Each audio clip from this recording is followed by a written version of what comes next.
જય હિન્દ મિત્રો, આવતી 15 ઓગસ્ટના રોજ વેદાંતની અંદર કારીગરો પ્રોટેસ્ટ કરવાના છે અને એના માટે એના ઓડિયો આપણી પાસે આવેલા છે, જેની અંદર એવું પણ ભાષણ કરે છે કે ભલે એક બે ખાતા હળગાવી દેવા પડે પણ હલ્લાબોલ કર્યા વગેરે આ લોકો નહીં માને, અને જે કારીગરોને કામ કરવું હોય ને અને કામે બેસે ને એને પણ મારવામાં આવે. આવા ઓડિયો આપણી પાસે આવેલા છે અને 15 તારીખે એ બધાને હલ્લાબોલ કરવી છે, જેની ફરિયાદ આપણે પોલીસ સ્ટેશને થઈ પણ ગઈ છે.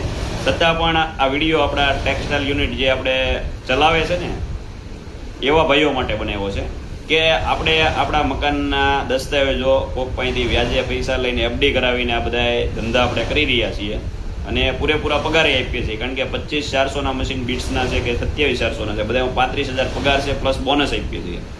તો હવે જો રવિવારની રજા, એમાં કંઈ એનું ખોટું નથી, રવિવારની રજા હોવી જોઈએ, બધા માણસો જ છે, આપણે એના માટે વિરોધ નથી. પરંતુ જે લોકો એમ કહે છે કે ભાઈ હીરામાં બધાને રજા હોય છે, કાઠિયાવાડી બધા વૈયા જાય છે, તો હવે બધાને આપણે પ્રોડક્શન ઉપર પગાર કરી નાખીએ ને, કે જેથી કરીને કોઈને ખોટી મગજમારી ન હોય.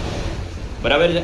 જેવી રીતે 35,000 પગાર છે તો 3 લાખ 30 કાઢતો હોય તો એ પ્રમાણનો હિસાબ કરવાનો ચાલુ કરો, રવિવારની રજા રખાવો. કારણ કે આ જે રીતની ઉગ્ર બોલાચાલીના ઓડિયો મારી પાસે આવ્યા છે ને, એ કાંઈક નવા જૂના બનાવ બની ન શકે એના માટે આ વિડીયો બનાવ્યો છે. એટલે આ વિડીયોને શેર કરી દેજો, અને જો બધાને યોગ્ય લાગે કે આ ભાઈ પ્રોડક્શન ઉપર પગાર કર્યા જેવો છે તો એ કરો, એટલે લગભગ બધી સમસ્યાનું સમાધાન થઈ જશે. કારણ કે આમાં જે અસામાજિક તત્વો છે ને એને જ આની વિરોધ છે, બાકી કોઈને વાંધો નથી. એટલે ફટાફટ આ વિડીયોને શેર કરી દેજો. જય હિન્દ, જય ભારત.